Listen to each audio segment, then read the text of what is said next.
All right, so we need to talk about static files. And what are static files? Well, they're definitely different from the media files. What we've termed media files are things that users can upload to our system, whether it's just us inside of that admin interface or whether we actually build out something for users to be able to upload something.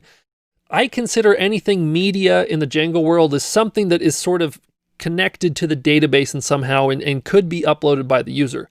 Whereas static files are things that mostly I, as the designer of the website, it's like, I want this thing to be here.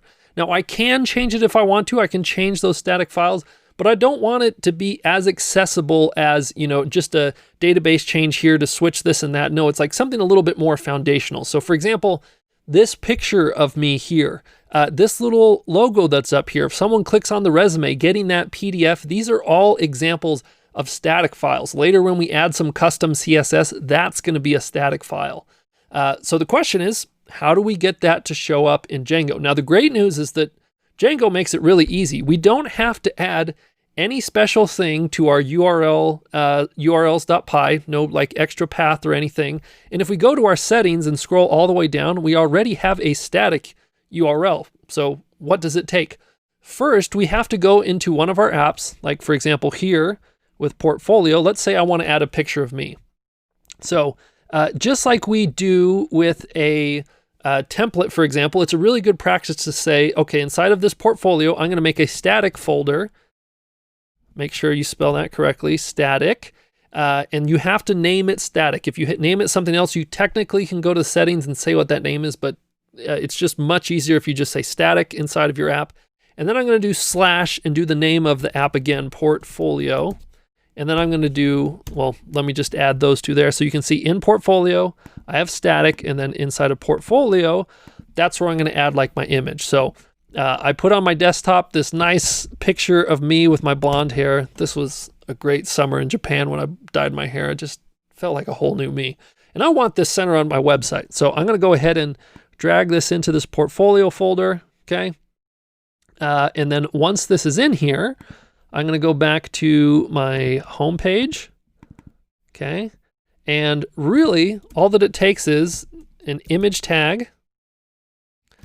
And then for the source, I'm going to say source here is equal to, and then all I have to do is do the curly brackets with parentheses inside of them. And I'm just going to say static. And then I'm going to specify the name of what it is that I'm trying to bring in here. So in this case, it's going to be portfolio / squareblonde.jpg, I believe it. The spelling's got to be exactly right. So I might even, for example, click rename just so that I can copy this exactly. So I'm going to go ahead and copy that, come back to my home, go ahead and paste that in there. So I'm going to save this. And there's one last step here is whenever you're going to use static inside of a template, you have to add a little curly bracket with parentheses or percentage signs and say load static. Okay, you don't have to do any parentheses or stuff like that, but just throw a load static at the top of a file somewhere, and then you can use this static that we see here. Okay, so if I go back to the home page, okay, hit enter on that, boom, it's that easy. That's my image there. And if you want to see where the image is, you can like right click and say copy image address. And if I paste this in, you can see it's /static / portfolio square blonde. Just like we had with the media URL, I could go to down here in the settings and change this to hello. Okay, so that if I reload this, it doesn't work. But if I go to hello, all of a sudden it shows up, and it will still work. Like if I go to the home page, it's smart enough to know I've changed it to hello, and if I copy this and paste it up there, it's going to say hello. But again, hello is probably a really bad name for static. I'm just going to keep it as static in order for that to show up. Okay, so pretty cool that's there. The other one thing that I want to show you is how you can share like a PDF, for instance, like something that you want somebody to download. So I'm going to go back to Atom. And let's go to our home page. And in this case, I'm going to do an A tag. All right. So an A tag usually links to somewhere else.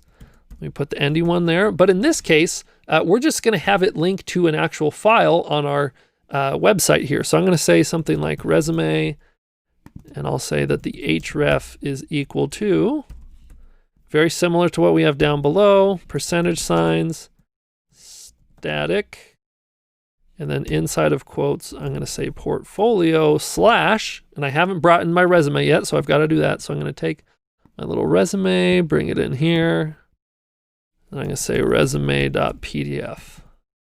Okay, so I'll save this, reload my home page, and you should notice it's down here at the bottom, this little resume. If I click on this, dun, dun, dun, dun, hey, it shows my resume. And this is different depending on your browser. Like some browsers will just instantly download the PDF. Chrome says, hey, I'm smart enough to recognize this is a PDF file, and I'm going to open the little PDF viewer, and then users at this point can, print it, download it, whatever it is. But yeah, that's how you can share files with people if you want them to be able to download and access them. Okay. So we have a lot of the guts of the website here. There's one thing that we're missing, and that's that if we go to the blog, first off, there's no link to the blog on our homepage, but if we go to /blog, it'd be really nice to be able to read one of the blog posts on their own page. And so we're going to talk about how to do that in the next lecture.